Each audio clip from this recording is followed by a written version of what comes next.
आकाश को 2 मिनट के लिए हम डेविल बना रहे हैं ओके, और खुशबू चर्च है 2 मिनट के लिए, ठीक है, ध्यान दीजिए। और मैं बीच वाला व्यक्ति हूं जो मैं दोनों से क्वेश्चन पूछ रहा हूं। खुशबू, क्या आप ये बिलीव करते हो कि यीशु इस दुनिया में आया था? आप करते हो? शैतान भी करता है।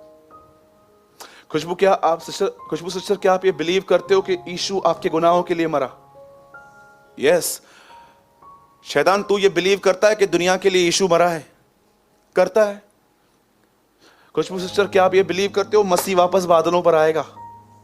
क्या तू बिलीव करता है डेविल के यीशु बादलों पे आएगा? वो भी हां बोल रहा है, ये भी हां बोल रही है, दोनों के अंदर फेथ है, तो ये क्यों नरक जाएगा? क्योंकि इसने डिसाइड किया है मैं बिलीव करूंगा, काम नहीं करूंगा, लेकिन वो काम कर रही है। फेथ अगर वर्क प्रोड्यूस नहीं कर रहा तो फेथ नहीं हो सकता। बाइबल ऐसा बताती है दुष्ट आत्माएं भी विश्वास करते हैं और कांपते हैं। बिलीवर तो नहीं कांपता है आज, उल्टा दुष्ट आत्मा कांपती है क्या कहती है बाइबल? दुष्ट आत्माओं को भी फेथ है। क्या फेथ है? कि एक परमेश्वर है, वो भी बिलीव करते हैं और थरथराते भी हैं। तो क्या उनके इस विश्वास से उनका उद्धार क्यों नहीं किया? उनको बचाया क्यों नहीं?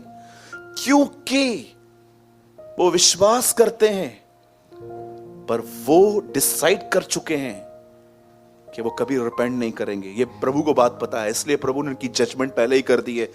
यूहन्ना में लिखा है इस संसार का शासक दोषी ठहरा है, वो गए। आज अगर मैं कहता हूं कि मैं फेथ रखता हूं, तो ये मैं अपने कामों से कैसे दिखा सकता हूं? आइए मैं आपको एक्सप्लेन करता हूं आज की एक व्यक्ति ने किस तरह शो किया कि उसके अंदर फेथ है, और यही एक एक्सपेक्ट है आप शो कर सकते हो। Yes, I have a faith. Bible ऐसा बताती है एक व्यक्ति था, जवानी में उसकी शादी हो गई। उसकी वाइफ का जो नाम था वो था एलिशिबा। जब उनकी शादी हुई, मुझे लगता है स्टार्टिंग के कुछ ईयर्स उन्होंने जरूर दुआ की होगी कि हमें बच्चा हो। इवन बाइबल तो ऐसा बताती है कि वो दुआ करते थे, और एक दिन क्या हुआ, बच्चा तो नहीं हुआ, एज भी निकल गई उसकी, सब खत्म हो गया। लेकिन ऐसा लिखा गया है कि जकरिया और एलिशिबा जो यूहन्ना बपतिस्मा दाता के पेरेंट्स थे, बाइबल ऐसा बताती है कि वो फिर भी सेवा करते थे। एक दिन बाइबल ऐसा बताती है स्वर्ग से एक फरिश्ता उतरा, एक स्वर्गदूत नीचे उतरा, और उस समय जकरिया परमेश्वर की वेदी पर धूप की कुछ सेवा कर रहा था। जैसे स्वर्गदूत वहां प्रकट हुआ, आप पढ़ के देखिए जॉन द बैप्टिस्ट की कितनी डिटेल दी गई है पढ़ने से जन्म लेने से पहले। वो उसको बताता है सुन, तुझे बेटा होने वाला है, उसको ये खाना देना, ये मत देना। और आपको पता है उसकी मिनिस्ट्री के लिए भी लिखा है कि जब वो लड़का सेवकाई करेगा तो ऐसा लिखा है आज्ञा न मानने वालों को धर्मियों की समझ पे ले आएगा। इसका अर्थ क्या है? वो लोग जो परमेश्वर की आज्ञा को नहीं मानते हैं, जॉन को सुनने के बाद, जॉन द बैप्टिस्ट को सुनने के बाद वो खुदा की ओर फिर जाएंगे। उसकी सेवकाई के विषय में लिखा गया। अब मैं आपसे एक बात पूछना चाहता हूं, जब यूहन्ना बपतिस्मा दाता जब जन्म अब तक हुआ नहीं था, पर उससे पहले ये सारी बातें उसके डैडी को कही गई, मुझे एक बात बताइए, ये सब सुनने के बाद उस आदमी का रिस्पॉन्स क्या था? ये मैं कैसे जानूं? मैं आपसे पूछना चाहता हूं, आप कहोगे ब्रदर इसमें गलत क्या है, इतना बुढ़ा व्यक्ति जो है वो बच्चा कैसे ला सकता है? मैं आपको पूछना चाहता हूं, क्या उसके सामने ये उदाहरण नहीं था? बोलिए, कितने सेम इंसिडेंट है बाइबल के, दोनों बूढ़े थे, दोनों को प्रतिज्ञा मिली, एक का रिस्पॉन्स कैसा था, एक का कैसा था? क्यों बाइबल ऐसा बताती है कि उस व्यक्ति ने कहा, जब उसे, मैं फिर से दोहरा रहा हूं क्योंकि मैं आपको डीप लेके जाना चाहता हूं आज इसमें। बाइबल बताती है एक आदमी था, उसकी शादी हुई, उसकी वाइफ का नाम एलिशिबा था, रॉयल प्रीस्टहुड थे ये लोग, बहुत अच्छे घराने के लोग थे ये। वचन कहता है इन्हें बच्चा नहीं हो रहा था, लेकिन बुढ़ापे में एक स्वर्गदूत उसके जकरिया से मिलने आया, उसने उसका सब कुछ बताया, तुझे बेटा होगा, तू उसको मदिरा मत पिलाना, बचपन से पवित्र आत्मा से परिपूर्ण होगा, एलिया की आत्मा उसके ऊपर होगी, ये होगा वो होगा, सब बता दिया। ये सब सुनने के बाद, और आपको पता है इससे पहले कि ये सारी बातें बताई जाएं, उससे पहले ये भी कहा गया था, हे जकरिया तेरी प्रार्थना सुन ली गई है।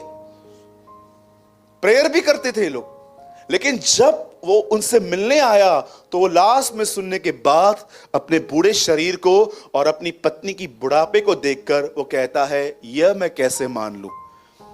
और स्वर्गदूत ने उसे एक बात कही, अब सुन, जब तक ये बातें पूरी ना हो तू गूंगा हो जाएगा। मुझे कभी कभी कुछ विश्वासियों को देख के लगता है, अगर आप सच में बढ़ना चाहते हो तो प्रभु आपको गूंगा कर दे। डोंट वरी, प्रभु करेगा नहीं। लेकिन कुछ लोगों की जुबान है ना, मैं आपको सच कहता हूं, सिर्फ उनकी उन्नति के रोकने का रीजन है, रुकती नहीं है उनकी जुबान।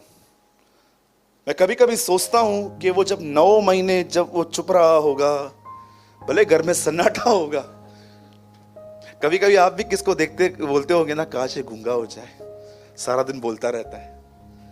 आप जानते हो बाइबल क्या बताती है, उसने इस तरह रिस्पॉन्स किया, मैं कैसे मान लूं। अब आप कहोगे ब्रदर वो तो बूढ़ा था, कैसे हो सकता है। तो मैं आपको पूछना चाहता हूं, क्या इब्राहिम को जब प्रतिज्ञा पहुंची थी तो क्या वो जवान था?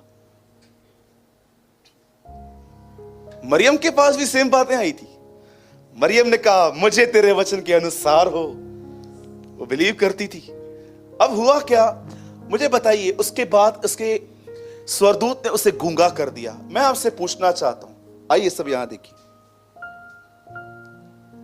आप में से कितने लोग इन वचनों के अंदर एक व्यक्ति का अनफेथ देख रहे हैं, अविश्वास, जो बहुत सारे विश्वासियों में है, जिन्हें मैं कहता हूं विश्वास करने वाले अविश्वासी, अविश्वास करने वाले विश्वासी।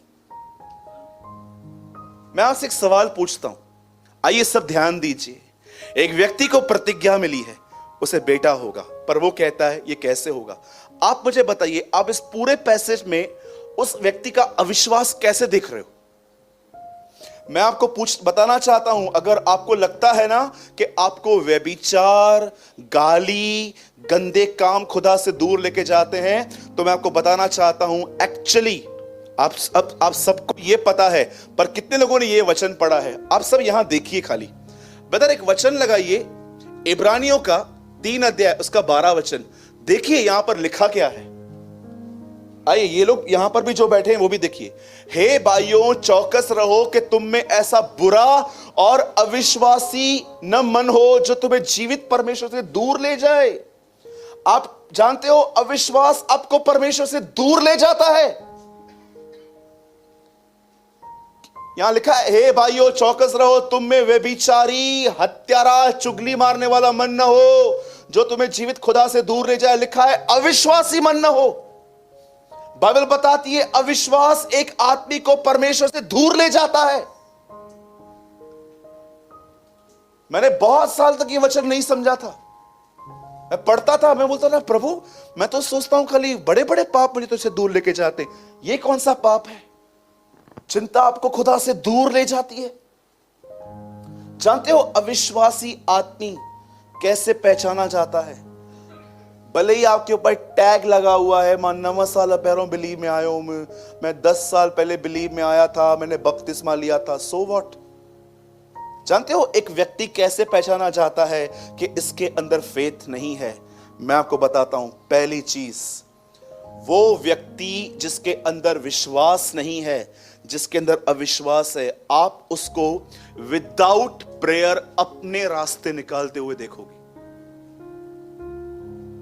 वो प्रेयर नहीं करते हैं। जानते हो प्रेयर कब करते हैं? जब उनके सारे एफर्ट्स फेल जाते हैं, उसके बाद वो प्रेयर करते हैं, या तो किसको बोल देंगे तू मेरे लिए प्रेयर करना। ये एक अविश्वासी व्यक्ति का साइन है। मैंने कितने लोग देखे हैं वो स्टार्ट प्रेयर से नहीं करते हैं, वो एंड प्रेयर पे करते हैं। कितनी गलत बात है ये कि आप देखिए, सब यहां देखिए अभी कितने लोग ये बात जानते हैं को जो व्यक्ति ये समझता है कि मैं गिर सकता हूं, जिस आदमी को अगर कोई ऐसा व्यक्ति है, जैसे कि मैं आपको समझाना चाहता हूं, जैसे मुझे वर्ड्स नहीं मिल रहे हैं कि मैं आपको कैसे समझाऊं, कि बहुत सारे जो लोग हैं ना, इस चीज को वो ठीक से समझ नहीं पाते हैं। अविश्वास क्या होता है, कैसे वो परमेश्वर से आपको खुदा से दूर ले जाता है। सबसे पहले अविश्वासी व्यक्ति का एक साइन जानते क्या है? आप उन्हें घुटनों पर नहीं, आप उनको हमेशा चलते हुए पाओगे। हमेशा कुछ भी मिलेगा ना, चलना मैं चलता हूं करके देता हूं, चलना मैं करके देता हूं। मैं आपसे पूछना चाहता हूं, क्या आप खड़े रहने से पहले आप अपनी नीज पे आते हैं और प्रभु को यह कहते हैं, प्रभु मैं बुद्धिमान हूं, मैं ताकतवर हूं, मैं इंटेलिजेंट हूं, धन्यवाद कि तूने मुझे दिया है, फिर भी मैं इस पे नहीं, आप पे निर्भर हूं। मैं आपसे पूछना चाहता हूं कि जब यीशु 12 चेलों को चुन रहा था तो उससे पहले क्या किया था? सारी रात उसने प्रार्थना की थी। आप बिलीव कर सकते हो, एक सिद्ध व्यक्ति अपने आप पर नहीं, परमेश्वर की लीड पे डिपेंड था कि तू मुझे बता कि इन 12 में से कौन है। आप सोचिए, ऐसा तो नहीं है कि आप जो हैं एक अविश्वासी मन में चल रहे हैं। आप देखो, हम एक ऐसे व्यक्ति से मिल रहे हैं आज, जो व्यक्ति दुआएं करता था पर उसे ईमान नहीं था। इससे बाइबल एक शब्द में कहती है, बक बक। पतरस जेल में था, छूट के आया, नॉकिंग की, दरवाजा खोला, एक लेडी ने बोला कौन? बोला मैं पतरस। अंदर गया, कलीसिया लोला के प्रार्थना कर रही थी और वो लेडी आके कहती है उठो, पतरस आ गया। जानते हो भीड़ क्या कहती है? तू पागल है। कितनी बड़ी बात है, प्रेयर कर रहे थे, फेथ नहीं था। आज बहुत सारे लोग आपको देखो, वो सिर्फ आंसू बहा रहे हैं, प्रभु ये कब आएंगे बिलीव में, प्रभु ये कब होगा, प्रभु ये कब होगा। मैं आपसे पूछना चाहता हूं, क्या आपको लगता है सिर्फ आपके आंसू आपकी प्रार्थना को खुदा तक पहुंचाते हैं? मैंने कई बहनों को देखा है, कई भाइयों को देखा है, आप ट्रस्ट कीजिए, इमोशंस में आके प्रभु के सामने सिर्फ रोते रहते हैं। मैं इसको गलत नहीं कह रहा हूं, आपके अंदर दर्द है, खुदा को बताओ, पर क्या आंसू बहाने के बाद आप ये बिलीव करते हो कि परमेश्वर मेरे जिंदगी में कुछ कर रहा है? ठीक है, दर्द है। यीशु तो जानता भी था कि वो लाजर को जिलाएगा, तो भी रो पड़ा था। वो तो जानता भी था कि मैं जाऊंगा, इसको जिंदा करूंगा, तो भी लिखा है वो रो पड़ा। मैं नहीं कहता हूं कि आपके अंदर फीलिंग है, आप रोइए मत, पर क्या आपको लगता है रोना ही सब कुछ है? बाइबल बताती है ये व्यक्ति दुआ करता था, पर इस आदमी के अंदर फेथ नहीं था। और जानते हो अनफेथ कैसे रिवील हुआ? नेगेटिव बोलकर। आपको पता है, आपके वर्ड्स रिवील करते हैं आपके अंदर क्या है। आज बहुत सारे बिलीवर्स, देखिए मैं आपको सच कहता हूं, उनके अंदर अविश्वासी मन है। जानते हो क्यों? क्योंकि उन्होंने अपने मन को परमेश्वर के वचन से नहीं भरा है। यीशु ने कहा यह इतना डेंजर है कि अगर एक व्यक्ति जो बुराई से बाहर निकला है, अगर वो अपने दिल को वचन से नहीं भरता, तो वो आने वाले दिनों में 8 और दुष्ट आत्माओं से पजेस हो सकता है। मैंने लोगों को देखा है, उन्होंने मुझे बताया है कि सूरज भाई, हम प्रभु में पहले जब थे हम कम गुनाह करते थे, पर जब हम प्रभु में आए और हमने पाप छोड़ दिया, पर जब हम बैकस्लाइड हुए तो हम ऐसे गुनाह करके आए जो हमने अविश्वासी की दिशा में भी नहीं किए थे। मैं रिसेंटली कुछ लोगों से मिला हूं, उन्होंने मुझे ये बात बताई कि ब्रदर, जब हम प्रभु में नहीं थे तो हम बुराई में थे, जब हम प्रभु में आए हमने पश्चाताप किया, लेकिन जब हम बैकस्लाइड हुए हमने वो सारे काम किए जो हमने अनबिलीवर होने के टाइम पे भी नहीं किए थे। क्यों? क्योंकि 8 दुष्ट आत्माएं आ गई। एक व्यक्ति, बाइबल बताती है, जो याजक था, प्रभु के सामने मेज के सामने खड़ा रहता था, धूप जलाता था। स्वर्गदूत उसे आके कहता है, सुन, तेरी प्रार्थना सुन ली गई है, तुझे बेटा मिलने वाला है, वो मदिरा कभी ना पिएगा, वो एलिया की आत्मा में चलेगा, उसकी ये सेवकाई है। ये इतनी डिटेल सुनने के बाद जानते हो वो क्या कहता है? मैं कैसे मान लूं, मैं तो बूढ़ा ही हूं। अब जानते हो हुआ क्या? स्वर्गदूत को डिसर्निंग हो गई वहां पर कि अगर इस आदमी ने अपना मुंह बंद नहीं किया तो ये परमेश्वर की योजना को खराब करेगा।